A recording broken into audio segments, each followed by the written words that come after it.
my new friend. Today we're getting an education in some of the most impressive feats of engineering this morning, and to bring us through them we're joined by scientist Mark Langtry. Mark, it is so lovely to have you here from Engineering Ireland. People are going to be playing with all these things at the Ploughing Championships. What is this? I know you're dying to get into this as well. So this is a 𝗜𝗿𝗲𝗹, a collaborative robot from 𝗜𝗿𝗲𝗹, and I'm going to get you to challenge it to a game of X's and O's, OK? So are you ready? Have you been practicing? No, but okay, good. So I know how to play X's I'm going to and get this going, and what's going to happen is the robot's going to make the first move. So you got to let the robots go first, okay? So the robot's going to make its first move, and it's going to take an X, and it's going to place it in its spot. Then you're up with the O's as well. So I'll let you make a decision of what you're going to go. So you can go ahead. I can't remember how you win this. Isn't there a way this robot also has a vision camera. So right now, it's actually watching the table. It's analysed your move, and it's making its next decision. So we're going to make sure that the robot now places it in a particular point. So this is a collaborative robot. You're meant to work with it. So it's deciding right now where it's going to place its next position, and then you're good to go as well. So this is just one of the things we have at the Engineers Ireland tent at the National Ploughing Championships. I really want to beat this. It is so pathetic how much I want to beat this. Can you beat it? It's got a vision camera. It's got AI decision making. It's not going to be very easy to break or to actually beat this robot. So it's scanning the board. It's reading the bank details from your pocket, and it's deciding where to move it next. Yeah. So this is just an example of a collaborative robot. That's so these are found all different parts of industry, big industry, small workshops, making our lives easier, doing dull, dirty, dangerous tasks. Well done, Cabot. I think of this as Tony Stark. Oh, is it giving me the finger? Now it's going to attack you. Run, run. Is it giving me the finger? Is it like?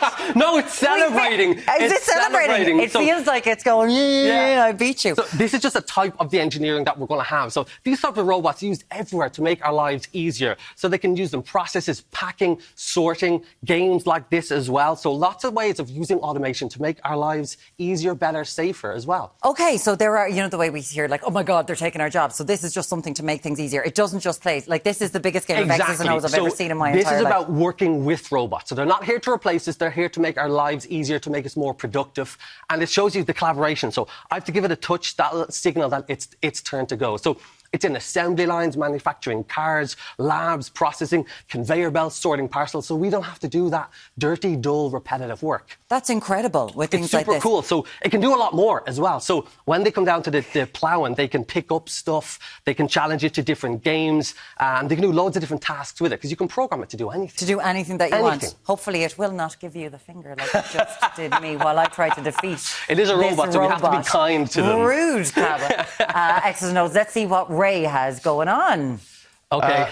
Yeah, we're going to be talking about virtual reality headsets and basically trying to upskill me, Mark. Hopefully. Well, I'm very limited in my skills already, so it's the only way is up. As far as I'm concerned. What are we looking at? This is a virtual reality welding simulator. So it's used in the training of apprentices or people to help them practice welding before they go in and do the real thing. So I don't know how handy you are around the house. Have you ever welded before? Oh, no, I can't even change a plug. Fantastic. This, I suppose, is a way of doing it without actually doing something dangerous. 100%. Because it looks like the real deal. It looks like the real deal. It has a mock welding torch. Okay. You're going to put on the VR goggles. So go around, stick on the VR goggles, because we're going to see what... Don't worry. Okay. That's why these types of things are used for training. This is where I'm going to fall off the building here. This is you in your workshop. Right. Oh, this is me. Okay. This is at home when you do your welding on Saturday. This is what I see. Okay, right. And I look up the YouTube videos along with changing the plug. Okay. You have your mock welding torch here as well. Right, okay. So we're going to get you to go towards the joint and the welding over this way. Okay. Oh, right. So I can see it. Clearly never. I'm not calling you to do any DIY work in the gaff. This is amazing. Oh, absolutely not. No. Okay. Right. So put the torch close to the joint, and the welding's going at the start of the joint. Oh, look at this. You just started in the middle. Where do I start? Over here. Over here, is it? Yes. Right, so as you can see, this is useful in a training It's gone all dark, Mark. So it's meant to be dark. Look at this. We can see on the screen your joint. You're actually not doing too bad, in fairness. Thanks. Yeah. Get a bit of elbow grease into it there. Oh, hang on. Look, if you're charging by the hour, we're going to be... Would you get moving, would you? Actually, do you know what? There's parts and labour as well, Mark.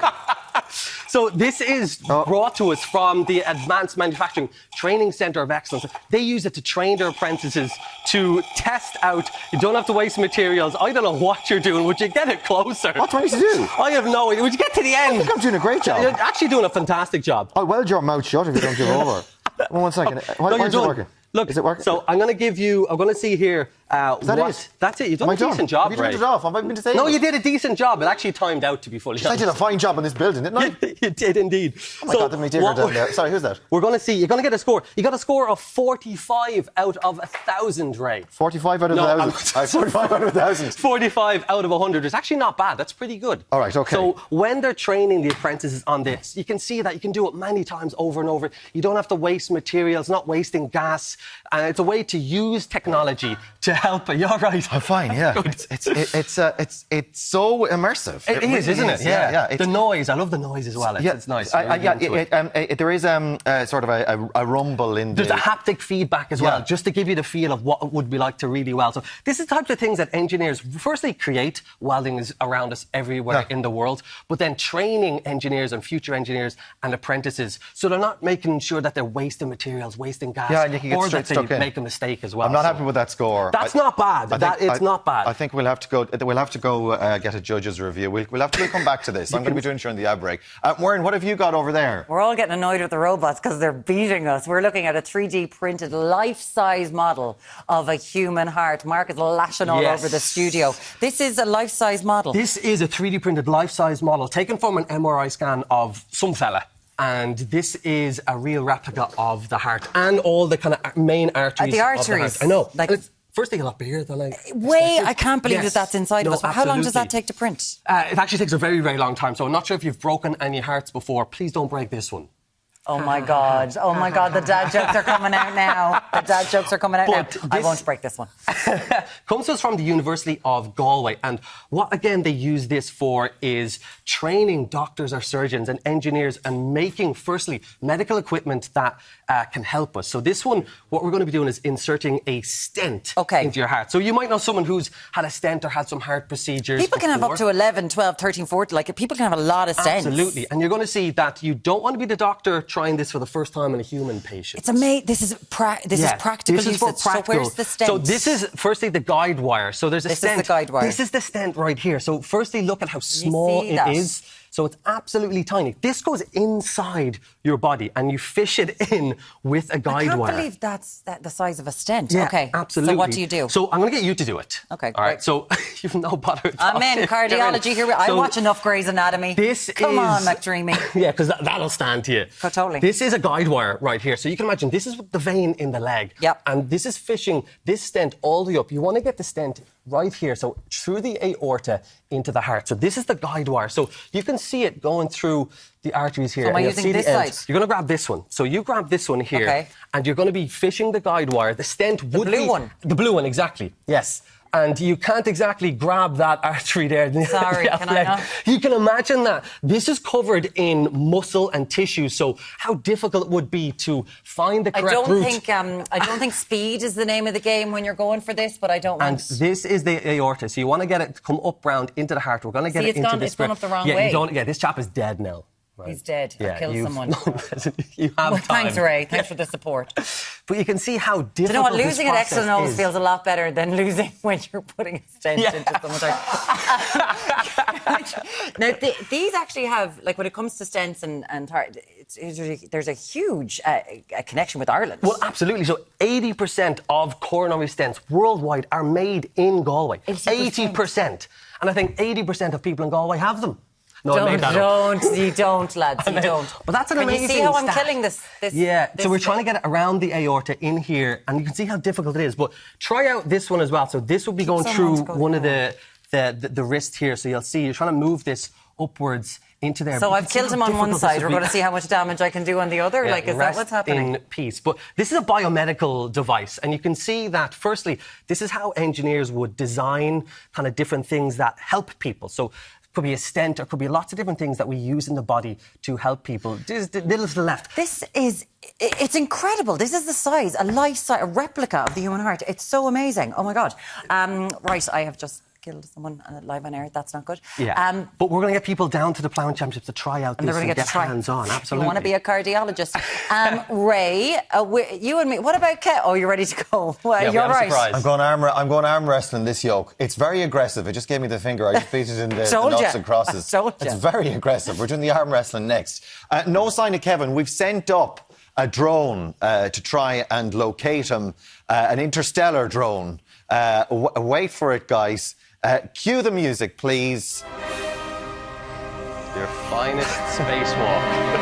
Am I giving Baywatch? I'm not sure. This is like the Hoff in spacesuit. I was going to put up the helmet, but I was afraid it would wreck my hair. Yeah, I just said, not on the telly. It looks good. Look at this, full Yeah. shebang. Yeah. Now, I'm roasting hot, so can we speed the segment Yes, up? this is a replica spacesuit, so this is not just a toy or anything like that. This is what it would be like to wear an IVA spacesuit, a spacesuit that you'd be wearing like in one of the crafts that an astronaut would wear. This is based off the suit that Tim Peake, the UK astronaut, would use, but you see we've put the Irish flag on, the Engineers Ireland patch on it as well, and this is the size and weight of a real spacesuit, and you can see how warm it Very, gets very warm, inside. I will say. Yeah. How are you feeling? Now, you really got the I do Buzz kinda- Lightyear I stance. do kind of look like an astronaut, don't I? I I would say I'm giving astronaut. How warm is it? Astronaut. You've been Quite warm. So That's I- with the hood, the helmet with off. the helmet as well, off. so And if I was to absolutely. make a modification as well, I'd maybe have the waist a bit more cinched, just to show off the silhouette more. I love it. It's very autumn 2025. Oh no, I've got all my I like marks. it. I've got a cinch his waist. I've got all my mic. And even when you're in space, you still have to serve a look, you know what I mean? Yeah. Also, my mum said that when I was going to drama school, I was throwing my life away. Look at me now, I'm an astronaut. You now. I'm You delighted can with see life. all the different components. You've got the gloves, the helmet. Now, you very nearly exposed me on television.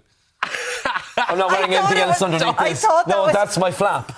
I mean, that's the flap of the suit. I genuinely thought that was a joke. I didn't think that was a real thing. That's a Well, reveal. now you do. That's a different show. Well, you did think beyond to something because we have we're giving away lots of prizes and competitions at the Ploughing Championship as well at the Engineers Ireland tent. So there are pockets in the front of it, and we're not going to tell you what they are. We want people to come up to us at the Engineers Ireland tent. Right. You're going to get a prize if you can tell us what the pockets at the front on the leg are for in the spacesuit. Tracker bars. Tracker bars. Put your snacks in it as well.